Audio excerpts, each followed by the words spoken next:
परेशान करना बंद करो, बंद करो, बंद करो, किसानों को परेशान करना बंद करो, बंद करो, बंद करो।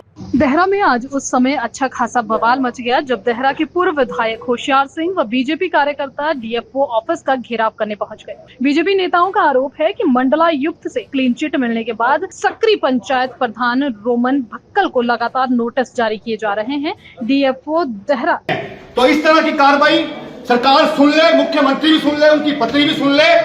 आइंदा हमारे किसी कार्यकर्ता को तंग किया तो आपका भी घेराव होगा, जैसे आज यहाँ डीएफओ साहब का हुआ। जय हिंद, जय भारत, भारतीय जनता पार्टी जिंदाबाद, भारतीय जनता पार्टी जिंदाबाद। शाम तक हम लोगों पर भी एफआईआर करवा देगी। छोटे छोटे बच्चों पे एफआईआर हो रही है, तो आज फिर एफआईआर होगी हम लोगों पर। आज हम डीएफओ साहब के पास आए और हमने हमारी बातें रखी, लेकिन उनकी बातों से साफ हो चुका है कि वो सरकार के दबाव में है पूरी तरह और गलत कार्य कर रहे, बिल्कुल सुनवाई नहीं कर रहे। और एक महिला प्रधान को किस तरह सस्पेंशन के ऑर्डर निकले due to wrong decision. Appeal हुई, डिविजनल कमिश्नर ने उनको बिल्कुल क्लियर चिट दे दी कि इनके समय कोई ऐसा काम नहीं हुआ। फिर भी इस रोमन ने हिम्मत रखी और अपना केस लड़ती रही, हर जगह गई और जीत के आई। इससे इन्होंने इनको नोटिस निकाल दिया, जो इनकी जहां पर इनका कोई लेना देना नहीं है, फिर इनको नोटिस निकाल दिया। तो ये वो सरकार है। मैं आज आपके चैनल के माध्यम से 4 बातें रखना चाहता हूं। हम 15 महीने हमने सरकार के खिलाफ कुछ, हमने ये सोचा कि ये सरकार काम करे क्योंकि मुख्यमंत्री की विधानसभा है और यहाँ ज्यादा से ज्यादा डेवलपमेंट करे। हमने ये विचार रखा और हमने कभी इनका विरोध नहीं किया। मैं आज मुख्यमंत्री और उनकी धर्मपत्नी से हाथ जोड़ के निवेदन करता हूं कि अगर ये बर्ताव आपने रखा तो मुझे रास्ते पे आना पड़ेगा और मैं रास्ते पे आऊंगा। चाहे आप मुझ पे एफआईआर लॉन्च करो, चाहे आप जितने लोगों पे एफआईआर लॉन्च करनी है आप कर दो। आपने तो बच्चों को भी नहीं छोड़ा। आपके तो वो हाल है कि आपने छोटे छोटे बच्चों पे भी एफआईआर कर दी, रिपोर्टरों पे एफआईआर कर दी, हर जगह आपने गलत काम किए। ये आपकी विधानसभा है, मुख्यमंत्री की विधानसभा, सबको लेके चलो आप साथ। ये ऐसी भावना मत रखो। और फिर आपके धार पंचायत की प्रधानी को आपने टर्मिनेट किया बिना किसी वजह के। क्यों? कि उसने गलत काम करने से इनकार कर दिया तो उसको भी टर्मिनेट कर दिया। तो आप करना क्या चाहते हो? आप खुला बोलो। आपके इलेक्शनों में आपने गलत काम किए, हमने फिर भी आपको माफ कर दिया। हमने आपके पर कोई कार्रवाई नहीं की, हमने फिर भी माफ किया। आपने इलेक्शनों में केसीसी बैंक का पैसे का दुरुपयोग किया, आपने महिला मंडलों को इलेक्शन कोड ऑफ कंडक्ट में पैसे बांटे, आपने उस वक्त भी यही काम किया कि अधिकारियों को प्रेशर देके पब्लिक का पैसा महिला मंडलों को दिलवाया। हम फिर भी चुप बैठे कि नहीं चलो ठीक है, आप जीत गए, आपको मुबारकें दी कि आप डेरा के लिए कार्य करें। लेकिन अगर इस तरह के कार्य आपने किए, इस तरह के कार्य की एक महिलाओं को अगर आपने प्रताड़ित किया तो हमसे सहन नहीं होगा।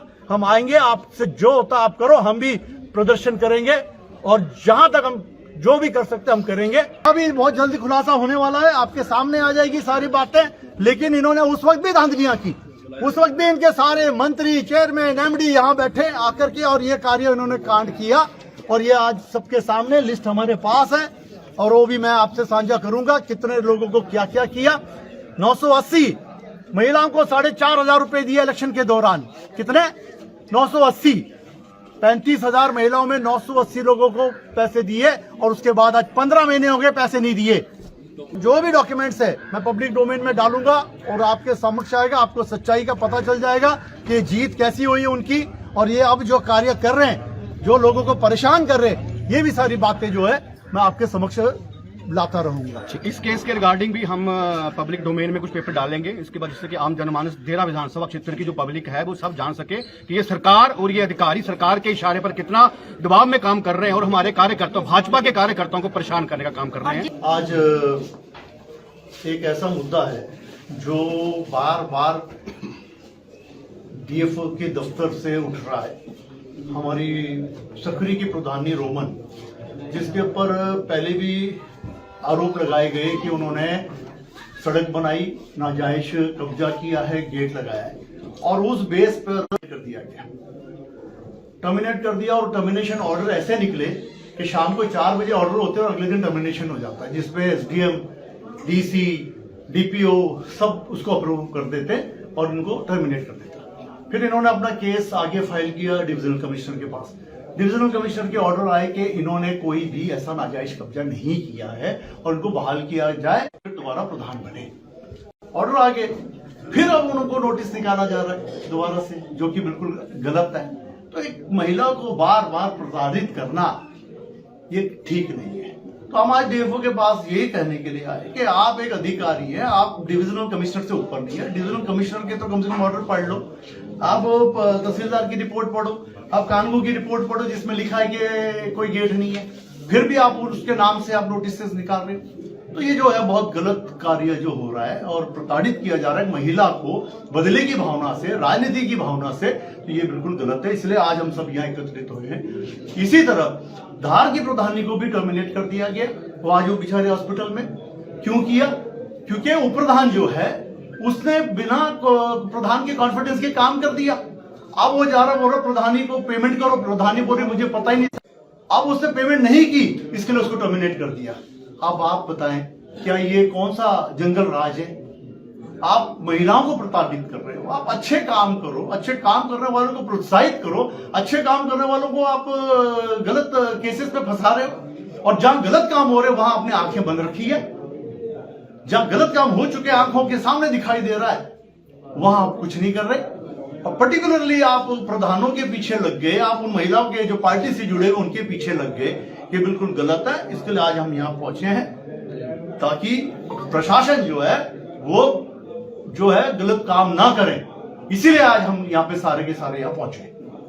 देखिए जी, एक Himachal Pradesh public premises act के तहत जो है एक केस इंस्टीट्यूट हुआ था मेरे कोर्ट में, तो उसको देखते हुए कि दूसरी पार्टी को हम प्रिंसिपल और नेचुरल जस्टिस फॉलो करें, एक अपॉर्चुनिटी दें और जो भी उनका पक्ष है उसको सुने।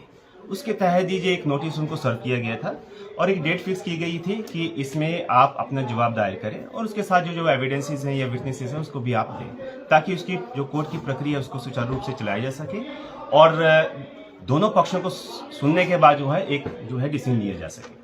अब हो सकता है कि इनको नोटिस एक एविक्शन ऑर्डर लगे, वो कंफ्यूजन सी है। एक नोटिस दिया गया है ताकि ये बताया जाए कि दूसरी पार्टी को हम इन्फॉर्म कर रहे हैं कि एक पार्टी ने जो है वो केस किया हुआ है, आप इसमें अपना पक्ष क्या रखना चाह रहे हैं, आपका रिप्लाई क्या है। तो शायद पता नहीं आप नोटिस को ही उन्होंने गलत तरीके से एविक्शन ऑर्डर मान लिया है। हम बुलाते हैं, समय देते हैं, कोई वर्बली या ऑरली टॉक तो नहीं होती है। नोटिस सर्व होते हैं, नोटिस में टाइम दिए जाते हैं, टाइम में आते हैं, जो कोर्ट की प्रकृति है वो चलती है।